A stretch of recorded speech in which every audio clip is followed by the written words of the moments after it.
ఒక సందర్భంలో దేవుడు మాట్లాడుతున్నాడు. యెషయా గ్రంథం ఒకసారి తెలుస్తారా? యెషయా గ్రంథం 44వ అధ్యాయం. ఒక Isaiah chapter 44 verse 6 6వ వచనంలో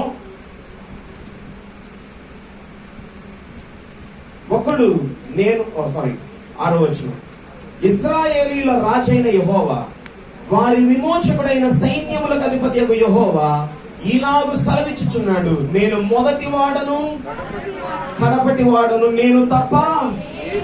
Yes, thus says the Lord, the King of Israel and his Redeemer, the Lord of hosts.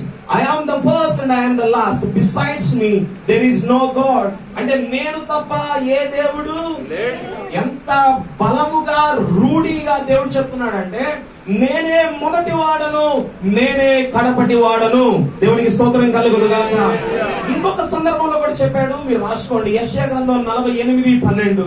అక్కడ కూడా ఇదే మాట మనం చూస్తాం, నేనే మొదటి వాడను, నేనే కడపటి వాడను. సో ఇప్పుడు యేసు ప్రభువారు తన్ను తాను ఏం క్లెయిమ్ చేసుకుంటున్నాడంటే, స్మరణ సంగమా, I am the first and I am the last. నేనే మొదటి వాడను, నేనే కడపటి వాడను. ఈ రోజున వాక్యం వింటున్నా హోలీ రివైవల్ చర్చ్ సంగమా, యేసు ప్రభువారే మొదటివాడు, యేసు ప్రభువారే కడపటివాడు. అందరూ మొదటివాడు కడపటివాడు అనండి. అంటే ఏంటి, ఏం చెప్పాలనుకుంటున్నాడంటే, నీ జీవితంలో నీ జీవితం యొక్క ఆరంభమునకు, నీ జీవితం యొక్క ఆరంభమునకు మొదటి వాడను నేనే, నీ జీవితం యొక్క అంతమునకు కడపటి వాడను. అందరూ చెప్పండి, నీ జీవితం యొక్క ఆరంభమునకు మొదటి వాడెవరు? యేసు ప్రభువారే. నీ జీవితం యొక్క అంతమునకు కడపటి వాడెవరు? యేసు ప్రభువారే. ఆయనే ఆరంభము. అందరూ చెప్పండి, ఆయనే ఆరంభము, ఆయనే అంతము. మీరు చెప్పండి, ఆయనే ఆరంభము అనండి, ఆయనే అంతము అనండి. అంటే నీ జీవితంలో నిద్ర లేచినది మొదలుకుని, నీ రోజు ఆరంభమైనది మొదలుకుని, నీ రోజు ముగించబడే వరకు కూడా యేసు ప్రభువారు నీ జీవితం యొక్క ఆధీనములోనే ఉన్నాడు. హల్లెలూయా. అర్థమైందా లేదా మీకు? నీ దినము ఆరంభించబడిన ఆ తొలి నిమిషము మొదలుకుని నీ రోజు ముగించబడే ఆ చివరి సెకండ్ వరకు కూడా నీ జీవితము యేసుక్రీస్తు ప్రభువారి యొక్క అజమాయిషి క్రిందనే నడిపించబడుచున్నది. అంటే ఆయన లేకుండా నీవు రోజు ప్రారంభించలేదు, ఆయన లేకుండా నీవు రోజు ముగించబడలేదు. ఆయనే మొదటివాడు. దేనికి? సృష్టి యొక్క ఆరంభానికి. ఆయనే కడపటి వాడు. దేనికి? సృష్టి యొక్క ముగింపు వరకు. అంటే మీరు ఒక మాట ఆలోచన చేయండి, మనము ఆరాధిస్తున్న దేవుడు, మన రక్షకుడు, మన ప్రభువు, మన కొరకు శిలువ మీద ప్రాణం పెట్టిన ఆ యేసుక్రీస్తు ప్రభువారు ఈ సృష్టి అంతటికి మాత్రమే కాకుండా ఈ సృష్టి మీద జీవిస్తున్న ప్రతి మానవుని యొక్క మనుగడకు ఆరంభము అయి ఉన్నాడు, అంతమును అయి ఉన్నాడు. స్తోత్రం కలుగును గాక.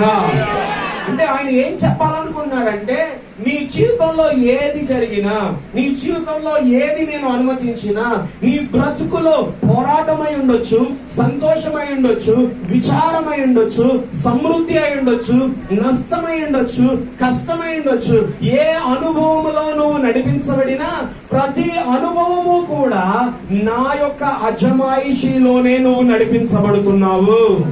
ఎందుకంటే నేనే మొదటి వాడను, నేనే.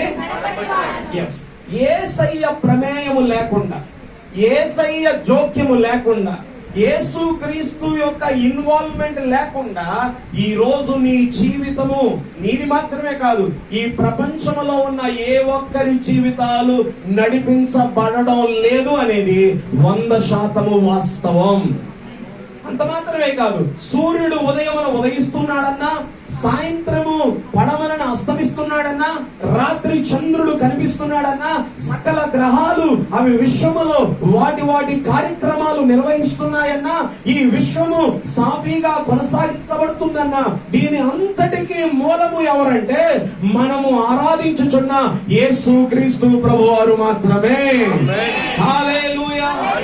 అందుకే కొలసీ పత్రికలో అపోస్తలుడైన పౌలు చెప్తాడు, ఈ భూమి మీద ఉన్నవైనను సింహాసనములైన, అధికారములైన, ప్రభుత్వములైన, ఆకాశమందున్నవైన, భూమి అందున్నవైన, అదృశ్యమైనవైన, దృశ్యమైనవైన ఏవైనా ఆయన లేకుండా కలగలేదు. అన్నీ ఆయన వలన, ఆయనను బట్టి, ఆయన ద్వారానే కలిగెను. వీటన్నిటికీ ఆది సంభూతుడు మన ప్రభు అయిన యేసు వారై ఉన్నారు.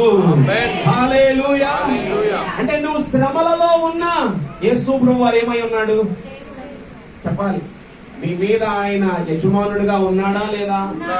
శ్రమ రాగానే మనం అలజడికి గురవుతాం కదా, ఇబ్బందికి గురవుతాం కదా, కష్టముగా భావిస్తాం కదా. కానీ యేసయ్య స్మరణ సంఘంతో ఏం చెప్పాడంటే, ఓ స్మరణ సంఘమా, నేను మొదటి వాడును, నేనే కడపటి వాడు. నా ప్రమేయము లేకుండా, నా అజమాయిషి లేకుండా, నా యాజమాన్యము లేకుండా, నా ఓవర్సియర్ లేకపోతే నా పర్యవేక్షణ లేకుండా నీ జీవితంలో ఏది అనుమతించబడలేదు.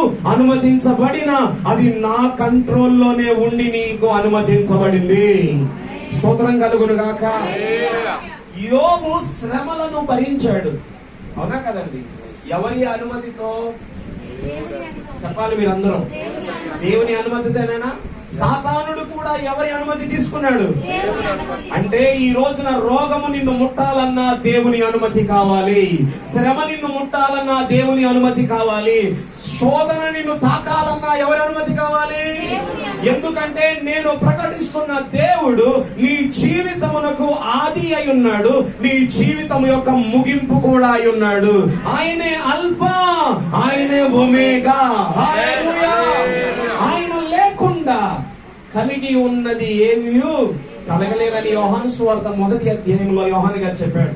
అంటే ఈ రోజున మనకి కంటికి కనబడుతున్నవైనా, చెవికి వినబడుతున్నవైనా, మనము చూస్తున్నవైనా ప్రతిదీ కూడా ఎవరి వల్ల కలిగాయండి? దేవుని వల్ల కలిగాయి. స్మరణ సంఘంతో చెప్తున్నాడు, ఒక గౌరవప్రదమైన సూచకం ఇక్కడ యోహాను గారు చెప్పాడు ఏంటంటే, నేనే మొదటి వాడను, నేనే కడపటి వాడు. అంటే నువ్వు విచారించాల్సిన అవసరం లేదు, నువ్వు కృంగిపోవలసిన అవసరం లేదు, నేను విడవబడ్డానా అని ఆలోచించాల్సిన అవసరం లేదు, నాకు సహాయకులు ఎవరు లేరా అని సహాయకులను వెతుక్కోవలసిన అవసరం లేదు. ఎందుకంటే నీ జీవితము అంతటి మీద మొదటి వాడు, కడపటి వాడైన యేసు ప్రభు వారు నీ మీద యజమానుడుగా ఉన్నాడు. కాబట్టి యేసయ్య నా యజమానుడు అని చెప్తారా? ఎవరైనా మీరు ఒక కంపెనీలో పనిచేసేవారైతే, ఒక ఆఫీసులో వర్క్ చేసేవారైతే మీ ఇష్టం చేస్తారా, మీ యజమానుడి ఇష్టం చేస్తారా? చెప్పండి. యజమానుడి ఇష్టమేనా? మీ ఇష్టం చేయొచ్చుగా. సేమ్ జాబ్ లో నుండి తీసేస్తారా? ఖచ్చితంగా నిన్ను ఫైర్ చేస్తారు, నువ్వు ఎలిమినేట్ అయిపోతావు కదా, జాబ్లు కోల్పోతావు, ఉద్యోగం కోల్పోతావు. కానీ ఒక విషయం ఏంటంటే, యేసు ప్రభు వారి యొక్క యజమాయిషి క్రింద మనం ఉన్నాం కాబట్టి మన జీవితంలో ఏది జరిగినా ఆయన చిత్తానుసారంగానే జరిగించబడుతున్నది అని మనం నమ్ముదుముగాక. హల్లెలూయా. చాలా సార్లు మనం ఏం చేస్తామంటే, శ్రమ వచ్చినప్పుడు, ఇబ్బంది వచ్చినప్పుడు, దేవా అసలు నువ్వు ఉన్నావా, నా ప్రార్థన నీకు వినబడుతుందా, చెవులు మూసుకున్నావా, కళ్ళు మూసుకున్నావా, నా మనోవేదన, నా అంగలాలకు నీకు అర్థం కావట్లేదా అని అంటా ఉంటాం. కానీ యేసు ప్రభు వారేమో మన మనోవేదనని చూస్తూనే ఉంటాడు, మన బాధని వింటూనే ఉంటాడు, మన హృదయ గాయాల్ని ఆయన మాన్పడానికి ప్రయత్నం చేస్తూనే ఉంటాడు. కానీ అన్ని చేస్తున్న మనము ఉల్టా యేసు ప్రభు వారిని ఏం చేస్తా ఉంటామంటే, ఆయన ఏం చేయట్లేదేమో, ఆయన కన్నులుండి చూడట్లేవేమో, చెవులుండి వింటలేవేమో, నా మొర, నా ప్రార్థన ఆయన సన్నిధికి చేరడం నో నో నో. ఒక విషయం చెప్పనా, ఈ విశ్వము అంతటికీ కూడా ఆయన యజమానుడు. ఆయన ప్రమేయం లేకుండా, ఆయన జోక్యం లేకుండా, ఆయన అజమాయిషి లేకుండా, ఆయన నాయకత్వము, ఆయన నడిపింపు లేకుండా ఈ విశ్వము చలించడం లేదు. ఆమేన్ చెప్తారా? అంటే అంతయు ఎవరి వల్ల నడిపించబడుతున్నాయి అంటే ఆయన ఏం చెప్పదలుచుకున్నాడంటే నా మీద నువ్వు ఆధారపడు. That's all.